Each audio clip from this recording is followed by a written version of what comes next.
Welcome to Politics Done Right. I am your host, Egberto Willies. This is a progressive program that will take the mystery out of politics. This is the program that will encourage you to make sure government becomes we the people. Whether you are liberal, progressive, conservative, or otherwise, you get to air your point of view. We are an independent media outlet that, unlike mainstream media beholden to corporations, we only owe allegiance to you. Remember, you can also send me a tweet at EGBERTOWILLIES. That is at Egberto Willies. Let us engage. It is Politics Done Right. Well, folks, welcome to one more edition of Politics Done Right. I'm Egberto Willies, your host. Thank you so kindly for being here with us. Okay, let's see. For starters, I see Michael Rudden says, Egberto, I'm having a rough day.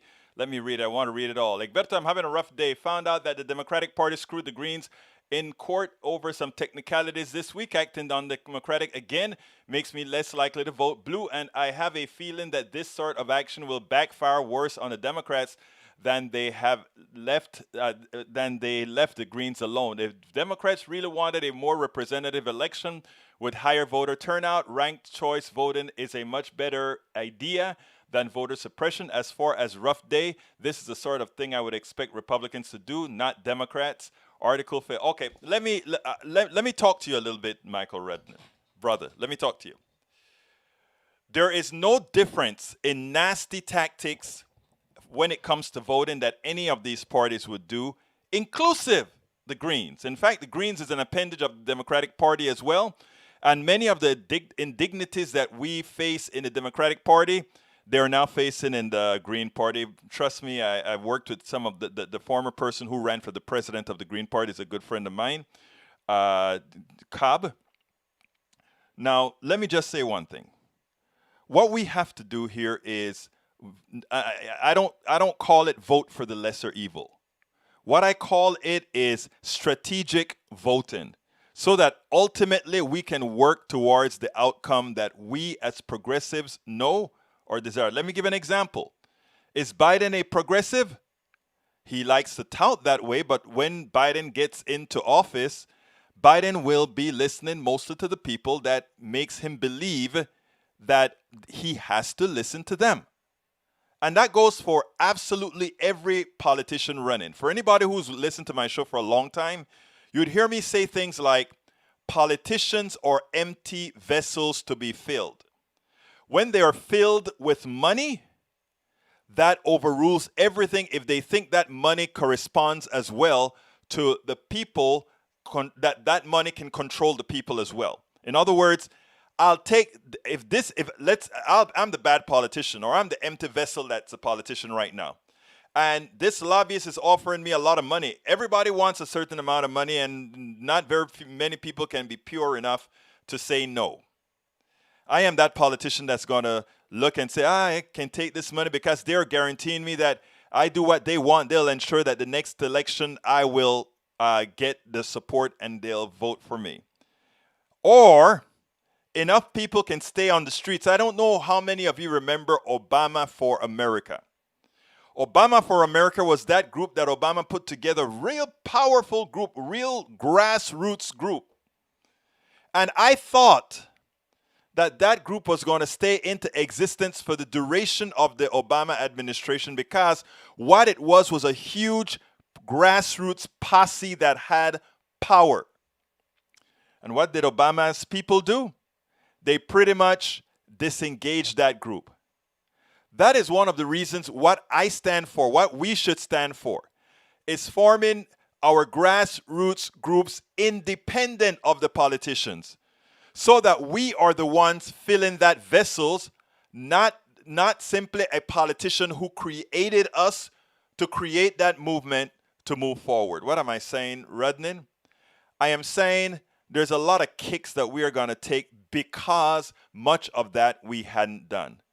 But we have organizations right now that are working on building these structures independent of the politicians, so that we are putting in to that empty vessel what needs to be there. And so lose no hope.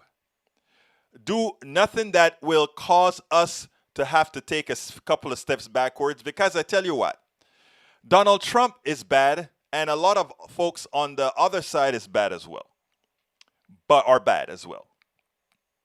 But what we have to do is realize the differences. And in realizing those differences, we can come to the right decisions. Okay, so I'm going a little bit ahead of myself and welcoming folks already. Welcome Michael Rudnin, welcome AVQ, Paul Fleming, ATL, Norman Reynolds, Surviving, Bruce Pollard, two-party system requires hard love, Michael Rudnin. Egbert says, I have the feeling Greens would take. Yes, I know they would take offense to that, but we can't forget what the truth is, though. So please, you're a great investigator, Michael.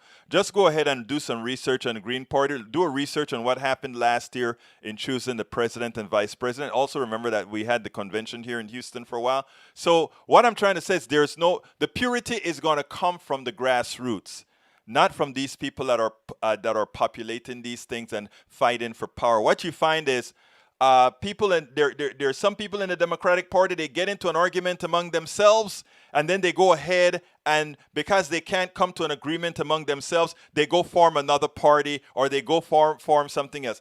I like other parties based on true ideas, not because you and I differ in something and I want to just move to another party, because that way you don't get results. Because I look at the Democratic Party right now, and I look at the fight that we have between the progressives and the centrists and so forth, right? And when I look at that, I'm like, is that crazy? The truth of the matter is they don't belong in the same party. There needs to be more parties in this country. We have to break the two-party stalemate, as Bruce just said. But right now, we have two parties. So we'll talk about that later as we go on. Welcome aboard. Let's see, Michael, let's welcome aboard Norman, Bruce, Bridge MCP, welcome aboard. Lawrence Sims, welcome aboard. Andrew Harris, welcome aboard. All right, let's continue. We have a great program for you today, folks. So I'm going to get into it because these are two good, solid interviews I know you are going to love. I know you are going to love. So anyhow, let's get busy. Title of the show today, and let me go ahead and put that show on the screen today. Title of the show today is Richard Wolff, Capitalism. What did I call it here again? Come on, Egberto, ¿por qué no lo puedes hacer? Capitalism caused sickness, not COVID. Republican will never vote GOP again. Professor Economist Dr. Richard Wolff visits with us to discuss the capitalism and COVID-19. A young Nebraskan said he was to ditch the GOP. How did I find this young Nebraskan? Well, this young Nebraskan, I got an email from RAVT, Republicans, RVAT, Republicans voting against Trump. Out of the blue, hey, would you like to talk to one of these guys? And I said, of course I would want to talk to one of these guys. So we got in contact with him and we did a quick interview with him. So we're going to start with Dr. Richard Wolff, and then we're going to move on to Aaron Hurt. So let's go ahead and get busy because Wolff, I think you're going to love the Wolff interview. So let's get busy, my brothers and sisters. Welcome to one more edition of Politics Done Right. I'm Egberto Willis, your host. I'm here with the one and only Dr. Richard Wolff. Dr. Richard Wolff is Professor of Economics Emeritus at University of Massachusetts, Amherst, and a visiting professor in the graduate program in International Affairs of the New School University, NYC. He is the founder of Democracy at Work and host of their nationally syndicated show, Economic Update, which we carry as well at KPFT 90.1 FM Houston. His latest book is The Sickness is the System: When Capitalism Fails to Save Us from Pandemics or Itself, and is available along with his other books, Understanding Socialism and Understanding Marxism, at www.democracyatwork.info, and as well, the books are at our site, politicsdoneright.com. Dr. Wolff, how are you doing today? Very, very well, and thank you for having me. Absolutely, sir. Well, I mean, I'm going to ask the silly question first. Why did you write this book? Well, I wrote it for many reasons, one of which is very simple. Millions of people in the United States and beyond are asking themselves, what in the world is going on? The world is topsy-turvy.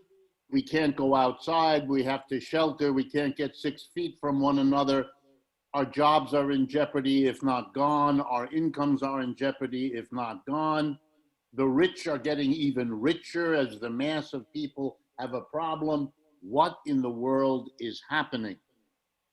The second reason I wrote the book is because an awful lot of people seem to think that the basic problem is a virus. And I wanted to write a book that said, no, no, no, viruses are a part of nature. They've been with the human race from day one, thousands of years. We know what a virus is. We know how it works. We know how it is dangerous. The only question is whether a society is prepared and able to deal with it or not. Ours proved to be incapable. And I wanted to show people that that is a problem of the system we live with, not of the virus that periodically comes and bothers us. That's why we call the book, the system is the sickness. The sickness is the system. Don't be distracted by the fact that, yes, we have a pandemic and it's serious, but that's not our basic problem. We know how to deal with pandemics, difficult as it is. What we are not yet willing to face, and why I wrote the book, is that we have an economic system that is more dangerous to us than any virus, and we have to finally face it, understand it, and change it. Now, Dr. Wolff, what's interesting is the very first part of your book, part 1, says capitalism crashes again. COVID-19 was just a trigger. I tell you something. I became aware of all your work back in, I think it was 2008 or a little thereafter, after the crash that we had. I think you came out with a program called Capitalism Hits the Fan. Right. I can say that I became a disciple then, because there was a magical chart that you showed in that particular video. And that chart showed when extreme capitalism took over, where productivity was going skyrocket, and our baseline salaries remained the same, and the difference in still having the power to purchase was based on them giving us credit, which again was giving away the store. Right. And when I saw that, I went ahead and I put your stuff all over the place. This is what's happening to America. But this is a bit deeper now, because now I always remember when you said capitalism hit the fan. Yes, it hit the fan, but it's still going. Well, it has really hit the fan now. And you title the first chapter is COVID-19 was just the trigger. Tell me, please, what exactly are there's a building blocks of failure. Give me the building blocks of failure as you see that COVID toppled. Okay, let's go through it step by step. First of all, your important point. Capitalism crashes throughout its history, 300 years of history since it started back in England. Wherever capitalism settles in, on the average, every 4 to 7 years, it crashes. Sometimes the crashes don't last very long and they don't cut very deep. Other times, they last a very long time and they cut very deep. They throw millions of people out of work, they collapse millions of businesses, and it's a disaster. Capitalism has tried, through its 300 years, everything it can think of to stop this, because they understood, particularly the capitalists, the big businesses, that this periodic crash would turn people off to the system, and that might mean there would be a movement for a social change, a different system that wouldn't leave the capitalists at the top. So they had every interest to try to make the system less unstable. I used to say to my students, If you lived with a roommate as unstable as capitalism, you would have moved out long ago, right? So, but they never did. They could never do it, which is why we're in one now. They just never did. That's the first. The second thing, every time we've had a major crash, it's easy to show what the trigger was. Let me give you an example. The last time we had a terrible viral pandemic in this country was back in 1918, roughly 100 years ago. It was called, in those days, the Spanish flu. It killed 700,000 Americans. Devastating. Why did it happen in 1918? Well, it had a trigger. The trigger was World War I, which went from 1914 to 1918. It exhausted people. It decimated economies. It made people have to do with less food than they were used to, with bad diets, with inadequate medical attention. So in a sense, the population was weakened and was vulnerable, and wham, the virus came. Well, now let's do today. We are a society that has a number of problems we should know about. We do not have a national health service. We do not have adequate health care for millions and millions of our people. It's a scandal. We're the only advanced country without a national universal health care system. So that weakens our population in terms of its physical well-being. We are also the worst country in the world for obesity. We medicate ourselves by eating too much and by eating crappy food that is produced by companies that want to make a profit, so they fill it with salt and fat and all the other things that we get too much of in our diets. You put all that together, and we were already uniquely vulnerable. We know all of this. Our biologists, our nutritionists, they know all of this. We understand it, but we didn't do anything about it. And that, I think, made us vulnerable to this virus. One more little fact before I give you the last part of the answer. The United States, and there's no way to get around this, we have 4.5% of the population of the world, but we have 25% of the COVID cases and the COVID deaths. We are a rich country, and that is a statement of failure beyond any words I could come up with, that a rich country with 4.5% of the people of this world accounts for 25% of the deaths and of the cases. Well, you know, here's how we could have prepared, which would have done the job. We could have said to the companies in this country that make masks and gloves and ventilators and hospital beds, you have to produce all of those things, and you have to store them in warehouses so that if and when the virus that we know will come, when it gets here, we are prepared. We didn't do that.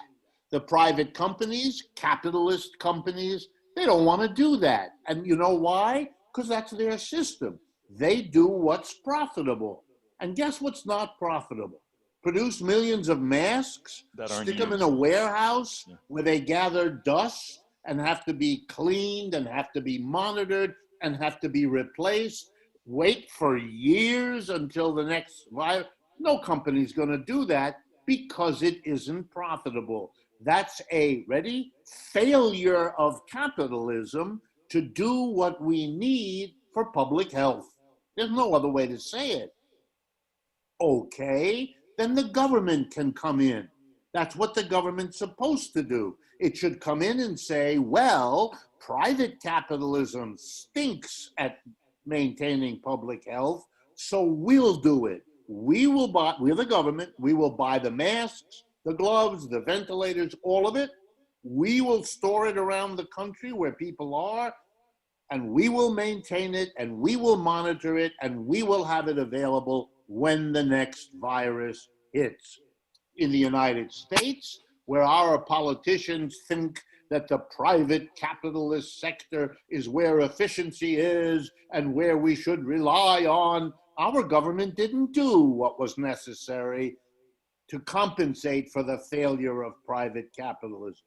By the way, the government knows exactly what I'm saying, because let me give you an example where the government does do what I tell people. It's the military. You know, it's not profitable to produce a gun or a tank or a missile or any of the things. And so private companies wouldn't do it unless they knew the government would buy it at a price that would generate a profit. So the government comes in and does it. It buys the missiles, it puts them in a warehouse, it maintains them, it protects them, it replaces them, it updates them. It does exactly what has to be done for a military emergency. But it didn't do what it needs to have done for a health emergency, and so it failed to take care of the problem. You know, we know it's a failure because other countries did it. Other companies made their capitalists produce those goods, or the government stepped in. I'm talking New Zealand, South Korea, Taiwan, Australia, Europe, most European countries too. I mean, the failure here is staggering. The only thing more overwhelming than the failure of the United States is the capacity of the president of this country to refer to what happened as we're doing great. We're doing such a fine job. You really have to take your hat off, because my goodness, it's the ultimate in make-believe. So I want to explain to people, we don't have to be suffering like this. We could be in the position of other countries. You know how many people have died in New Zealand from COVID? 8. We have 7 in Taiwan.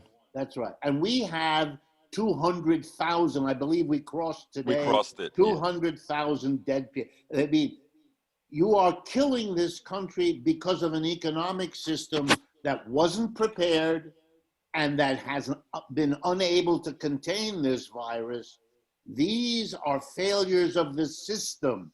You can't blame this on the virus. Other countries did it way better than we did. And the book is there to show you that the sickness we most have to deal with is the system that failed and not the virus that came again. You know, in recent years, we've had the SARS virus, the MERS virus, the Ebola virus. We know that the viruses come, they're part of nature. We have to be prepared. There is no excuse, given what we know, for the lack of preparedness, unless you understand that our kind of economic system is crippled in that regard and is so afraid of giving the government the power to compensate for their broken down incapacity that they won't let the government do it. And then the result, we die and we are sick. You know, that is what is interesting, Dr. Wolff, is that I think you're correct that I think it's definitely by design. We could take a look at Donald Trump early in the pandemic, and I'm not even talking about whether he knew it or not, but holding back from things that the WHO had ready that America could use, but because they wanted companies, their cronies, to take over things like the ventilators that were supposed to be built at $3,000 a piece that were instead built at $25,000 to $50,000 a piece. And we can go from item to item that shows we actually, by making healthcare a product, by making a sickness a product, or something that is to be solved by a product, what we've done is we've turned everything into saying we have to let our markets handle this, as opposed to what humanity would normally do, get it done. Your thoughts? Yeah, absolutely. And I think you're going to see it now play out with this vaccine business. We're having companies, we're allowing companies to compete. In other words, to make an effort to be profitable, you want to be the first one out there. So where you cut corners, getting it done quickly because that's where the profit is. So you cut the corners on testing it, and you cut the corners on safety, and you cut the I mean, we have this over and over and over. This last week, there was a decision in New York State to prosecute, to go after Johnson and Johnson. Why? Because they misled people about the opioids that they produce. You know, since 1997, according to the Centers for Disease Control, over 400,000 people basically died from overdoses of these opioids, which were not explained to people how deadly they were, how addictive they were, the whole story. We have example after example. The cigarette companies that killed unknown numbers of Americans, the health hazard. We let that be shortchanged. We allow companies to produce foods that are cheap and available, that are terrible for your body, that do you harm. We allow private profit to govern our medical care system. And now these chickens are coming home to roost, and we're suffering horrifically from it. Interestingly, you brought up the issue about the vaccine earlier. One of the things I don't know how many Americans know quite yet, I'm pretty sure you do, is that Congress, one of the bills that McConnell wants to put through Congress is something to indemnify companies in the event that they are sued for any missteps having to do with COVID. And I'm pretty darn sure vaccines would fall under that, which means, okay, so we don't test fully because if somehow somebody gets some sort of sickness, we'll be indemnified by the government. That's right. In fact, what Mr. McConnell did, and what is typical for the Republican Trump era now, is he basically said to the Democrats, we will not give another extension of the stimulus, the help that we give to the tens of millions of unemployed people in this country, the tens of millions of people affected in one way, directly or indirectly, with a lost job or lost income. We won't do it unless you, the Democrats, give us this indemnification, this relieving of business of any responsibility. Look, this country has not mandated for businesses to take the steps that are necessary to keep us safe. When President Trump ordered the meatpacking workers last summer to go back to work, he demanded that they go back to work. He did not demand anything like a set of cleanliness measures that their employers would have to install. The employers don't want to have to do it because it cuts into their profits. Yeah. And the same situation is going on now.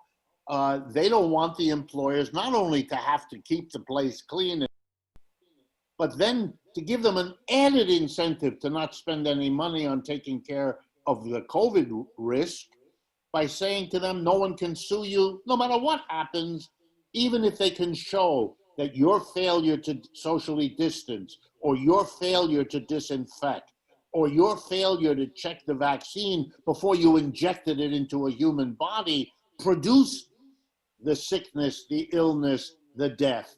I mean, it is a staggering accumulation of a system's dysfunction, the failure of a system led by people who do everything in their power to protect the rich and powerful from the consequences of the very system that is failing. Now, Dr. Wolff, here's an issue. And right now, one of the great things about your book is you took this collection of essays that enumerates all these failures, all these illnesses, if you will, along with, so what's the possibilities? How do we get mass penetration? Because when somebody reads your stuff, they get it. The problem is getting a sufficient quantity of Americans to read this stuff, absorb this stuff, and not fall for an indoctrination of a failed system. How do we skin the cat differently so that we have better penetration? Well, I think it's a slow slog, and I share your frustration. I wish we could do it better, bigger, faster. But I have to say, and I don't mean this to flatter you, programs like yours, networks like Pacifica, all of us on the podcast universe around this country, we are getting there. People are turned off by the mainstream media. They know how manipulated it is. It's not just the overwhelming partisanship of Fox News and all of that, nor is it, CNBC or CNN. They leave out much of the profound problems of this society. And I think, really, and I haven't said this before in my life, more and more people get that. They know that the things are falling apart. They feel it, they see it, they sense it, and they don't get from the media what they need to understand it. That's our job. That's what the book was written for. That's what your programs try to do. And I think we just have to keep at it, noticing, as we do, that the people who go find us on YouTube and so on, it keeps growing steadily every week for most of us. And I think that's a sign of a shift in this country. Let me give it to you this way. It's a little different. A great political leader once responded to the frustration of those around him who said, nothing seems to be changing, nothing seems to be happening. And he said to them, like the wise fellow that he was, look, for decades, nothing seems to happen. And then in a few weeks, decades happen. I like That's that. how it, yeah, isn't it wonderful? I love that. It's building, and then suddenly, wow. It And happens. I think the American people, when they understand the magnitude of what has been done to them, what you referred to in the beginning, the last 40 years of rising productivity and stagnant wages, and how that made the rich richer and everybody else in difficulty, and why we now have all living under the umbrella of debt that we can barely carry. As people understand who benefited from all this, why it's possible that you can't afford to get your kids through college, and Jeffrey Bezos in the last 6 months went from $135 billion to 175. I mean, you will see a kind of rapid transformation in which people will then put together the bits and pieces all of us have put out there and begin to see the picture for what it is. Dr. Wolff, I've been talking about the revolution will not be televised. And it's interesting because what I'm actually seeing is that's a stolen phrase, of course, but I morphed it into the depression will not be televised. Right now, we are in a depression. There are people starving. If you go out to San Antonio, Texas, Houston, Texas, several parts of New York, there are big parking lots with cars and a lot of food there ready to give these people. But it's not making a lot of news because the corporate class doesn't want people to realize how bad things are. So what I'm glad to see is, first of all, is we have books like yours, and like you said, there are many programs that are starting to put this out. I have folks that are working in Oregon right now that's showing the pictures of what's really going on, not only with fires, but with people's lives. So I think this is so important, and I want to thank you for coming to the show and ask you your last words before we close out. Well, I think it's crucial what you say. This word has to get out. These understandings have to get out. But look, there's a little bit of compassion I think we need to have for ourselves. We are living in the disintegration of the American capitalist empire. I didn't say this in the past. I'm not an alarmist, but I am now persuaded I don't see a way out. I don't see it. The Chinese economy has caught up to the United States and is about to surpass it. America waited too long and too late to figure that out. It can't deal with it.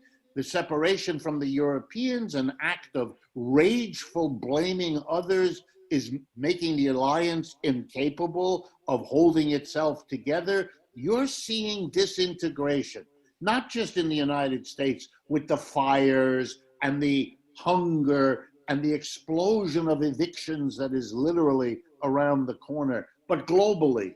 The United States is in a period of decline. And if we've learned anything from history, it's very hard to go through that. It's particularly difficult for the people in the declining empire to face up to it. Look, the British Empire is long over, and many people in Britain still can't get their minds around that reality. We're at an earlier stage, but that's what's happening, and we have to be cognizant, and this is a little scary, but I'll have to say it as my closer. We need to change out and get beyond capitalism, or else capitalism will take us down with it.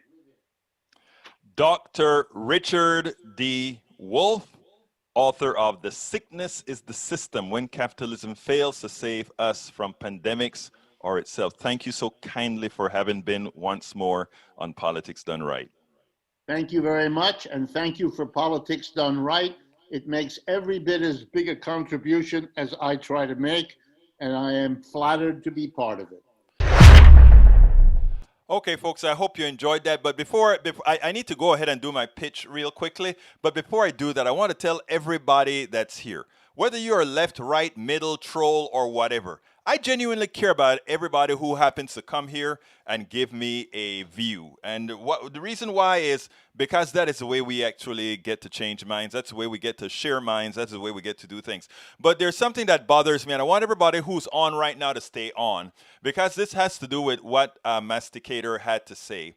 Masticator wrote on, and this is why I do what I do. This is dangerous, and I hope nobody leave until you read what Masticator said. He said, do Egberto, I think Egberto and this professor actually want a total economic collapse over a virus no more deadly than the seasonal flu? Yes, they do. They think it gives them the chance to rebuild a socialist utopia. That could not be further from the truth. All I want to build, all of us to build, is a system that supports us all. That's number one. But number two, it is dangerous to claim that this virus is nothing more than a flu. And it irks me that we have a president, the leader of this country, that people genuinely would want to follow because he is the president. For you to sit and tell other people or believe that this is just nothing more than the flu. My cousin got this. He now a very healthy young man. He has blood clot in his brain. He has kidney damage, lung damage, heart damage. This is not simply the flu. And telling people that you are going to be, for those who listen to you and believe in you, Masticator, those who believe in you, what you are doing to those who believe in you is telling them something that could get them hurt. If you're not sure, don't do that. That is dangerous. What the president did yesterday when he says, oh, young people don't get it. A young woman lost her son yesterday because of following that tenet. And that probably is duplicated throughout. Don't do that. There's no humanity in that. So please, I hear we can disagree on issues. We can disagree on how to handle these things, but don't get people hurt. Now, when it comes to whether I saw some other signatures here that says, let the market decide. The market is not an intelligent entity. The market is based on profit and loss, demand and supply. When it comes to certain issues within America, demand and supply means nothing, as well as profits means nothing. In other words, it makes no sense at all. It makes no sense at all for a company to build up supplies of things, of masks and all of that. Government has to do that because they're not dependent on a profit, or they're not even dependent on efficiency. And Dr. No, I'm losing my mind. Richard Wolff, Dr. Richard Wolff made a clear statement that illustrates why that works. He talks about our security. Most of the times, nobody wants to attack America, but we keep America safe by always having a military that's always ready in case. So we build a lot of stuff we're likely never to use and that we're going to destroy tomorrow. So please, people, let's look. There are certain things that we can actually disagree on honestly, but there are certain things that when we disagree on, it actually kills. And Masticator says, I live in truth. You lie all day long. You have yet to be able to tell me one lie that I have told. Not one lie have you been able to actually say that I've told. Thank you very much, Masticator, my friend.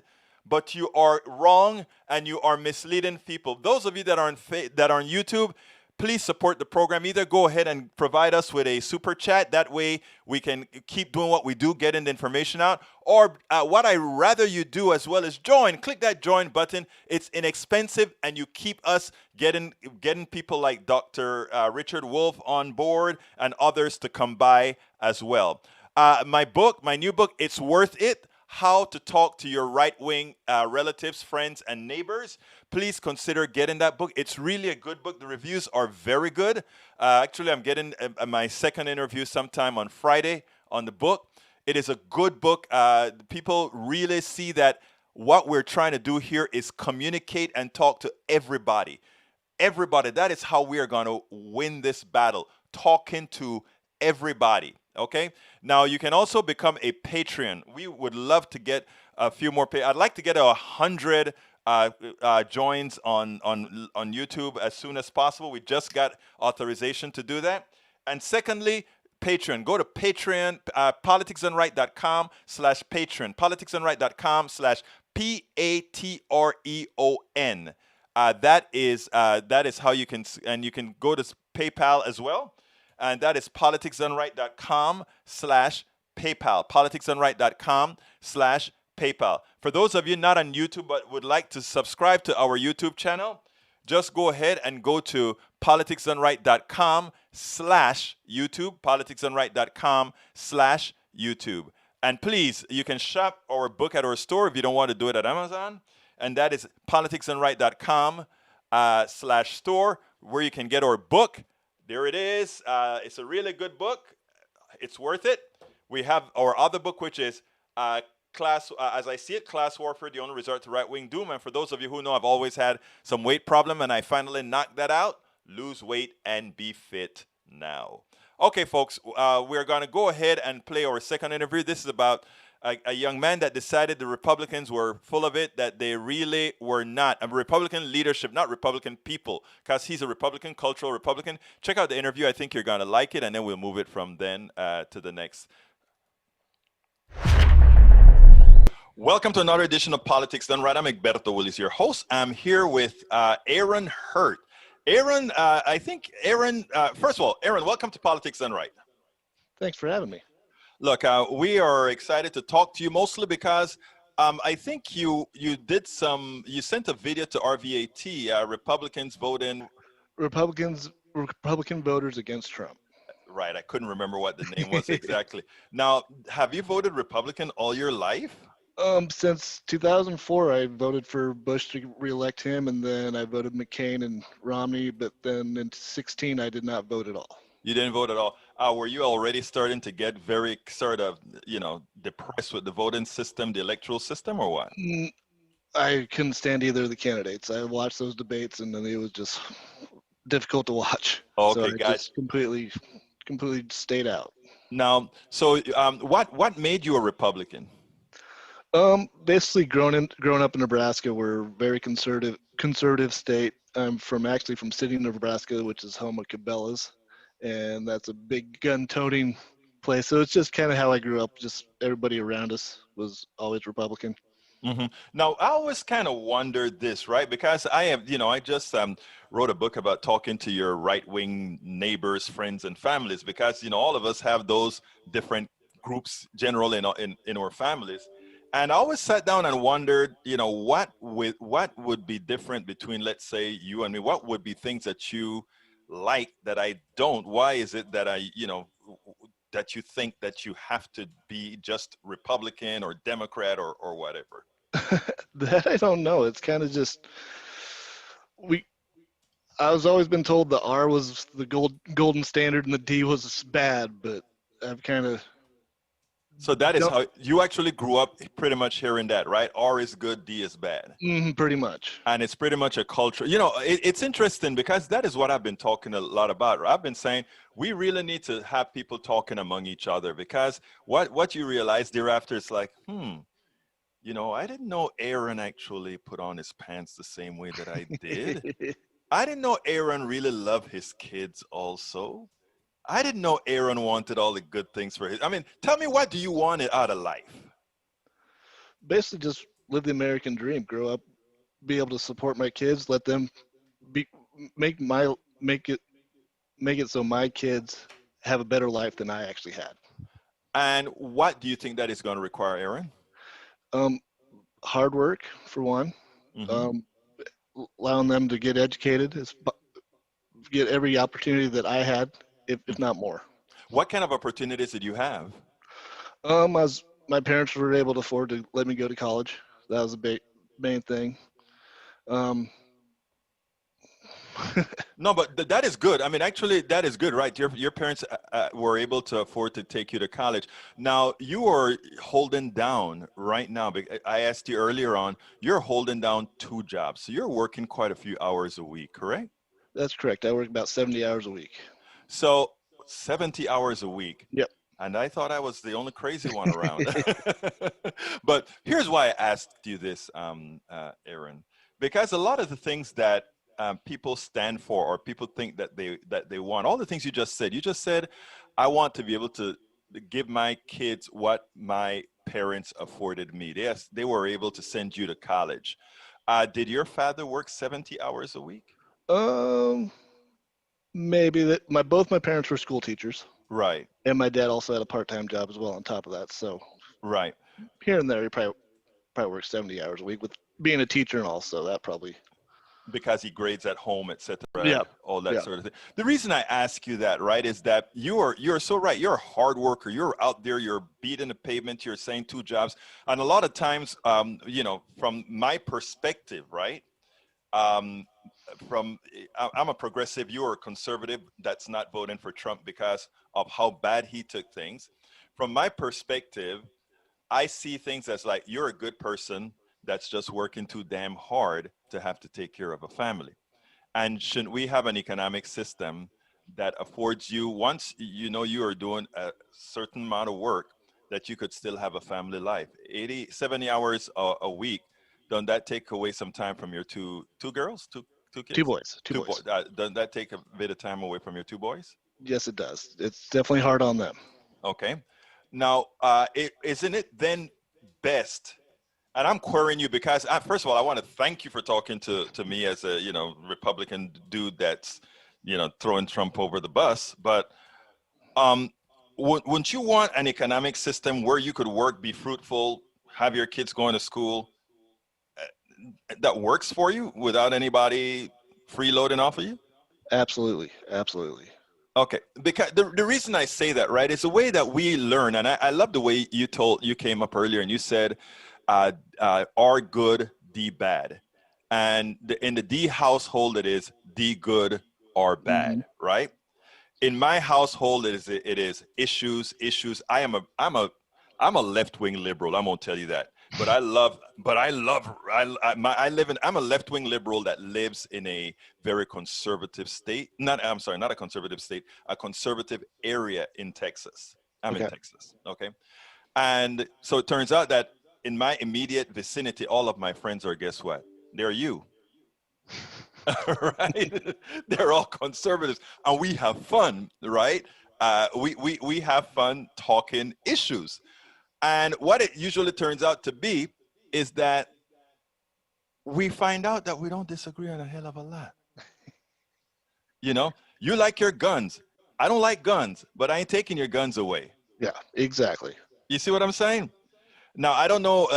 There's one, and in the last book, I always talk about one sticky issue. I can't answer the abortion question. Okay, I can't. I am for whatever a woman wants to do with her body. Exactly. Oh, you are that way too? Oh yeah, I am definitely pro-choice. Oh, Yeah, I'm a moderate conservative, but I've been pro-choice my entire life, even though I'm a Republican. okay. So so you know, and there again, I want to show if people like yourselves, like you, could actually be flag bearers of doing what is right. And when I say what is right, I mean, here you go. You like guns, I don't like guns, but I'm not trying to take your guns away, and you're not trying to shoot me. Hmm. What's the problem? Well, that's basically the You, big NRA issue right there on that point. But right.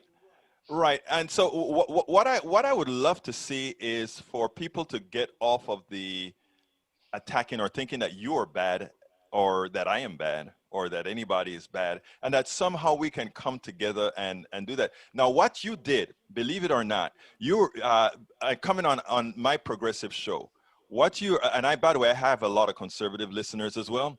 What you do by being who you are is giving people permission to be like you. Nobody's asking you not to be a Republican because that's who you are culturally, that's right? yep. That's who you are culturally.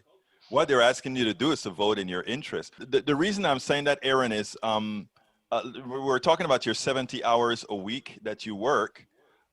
If your kids could have child care that's taken care of, that maybe if your I don't know if your wife is a teacher as well or not. Actually, my wife's a stay-home mom.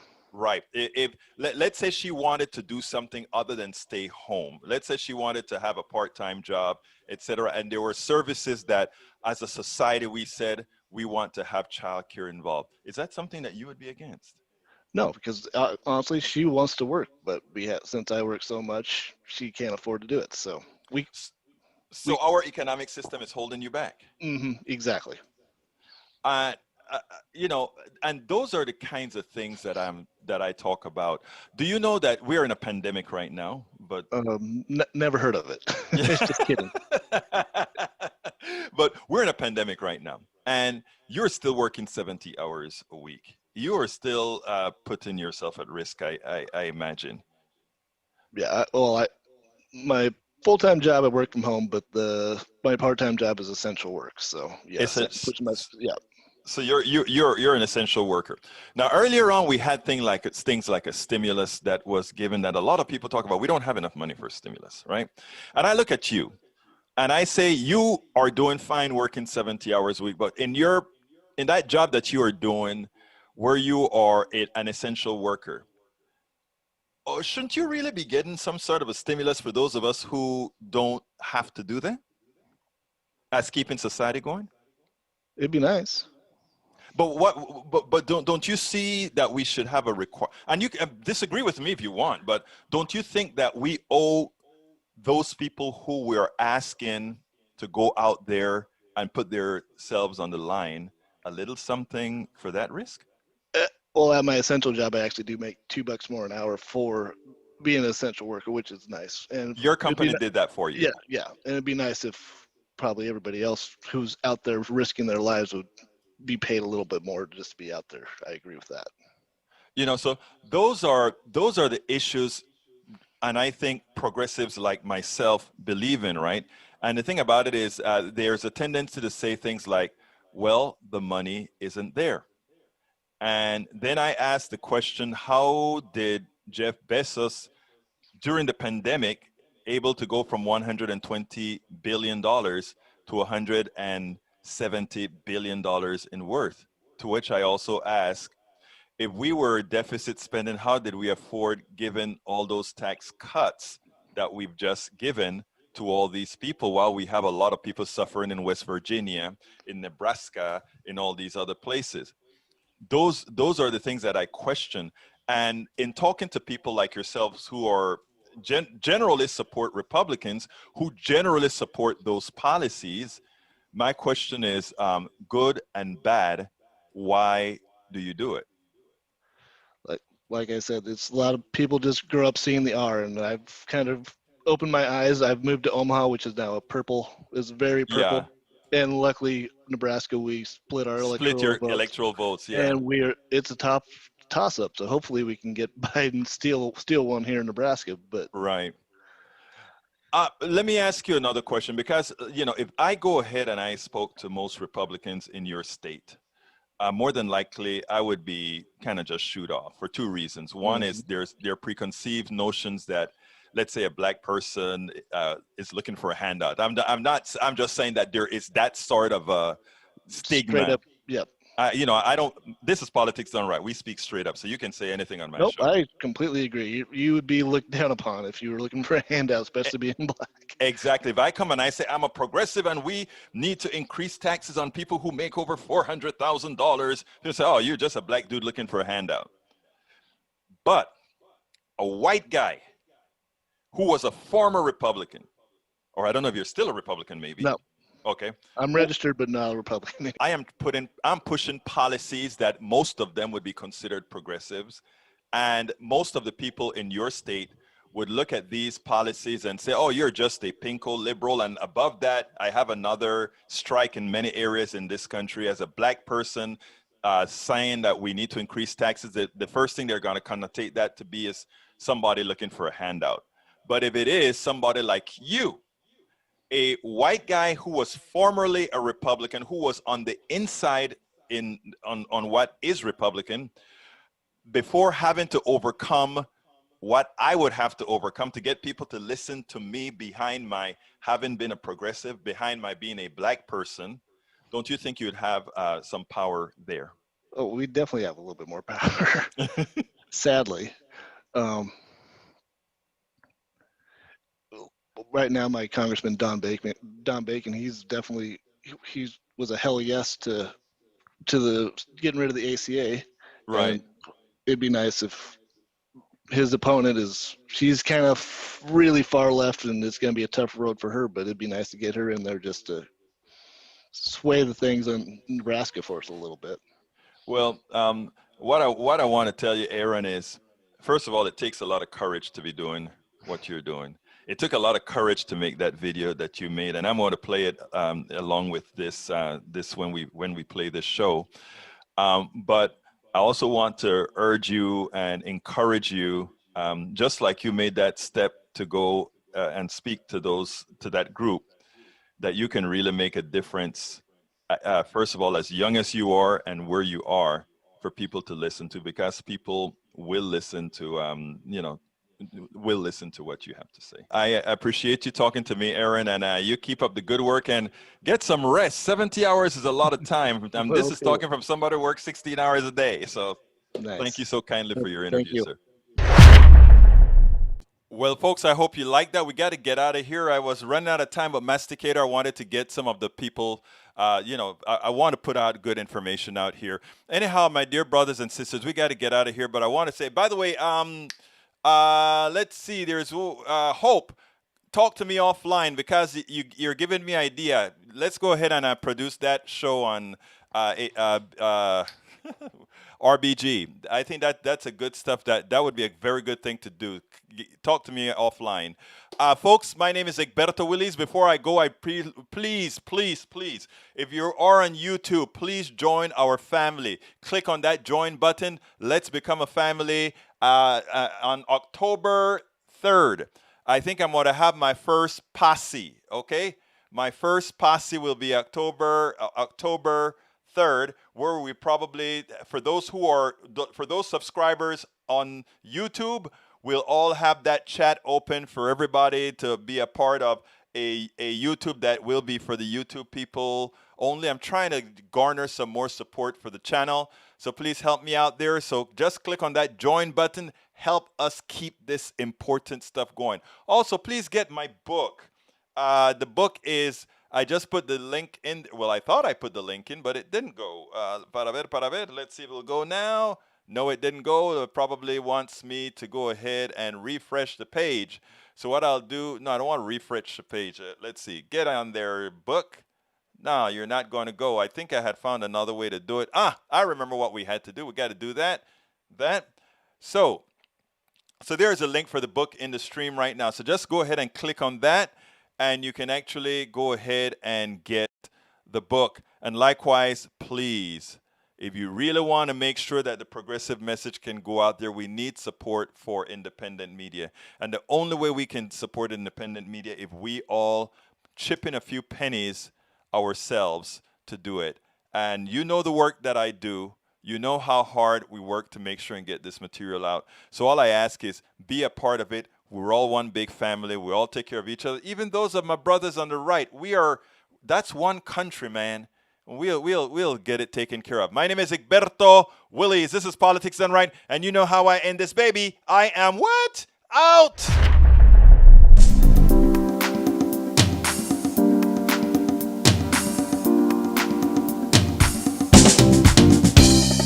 Welcome to Politics Done Right.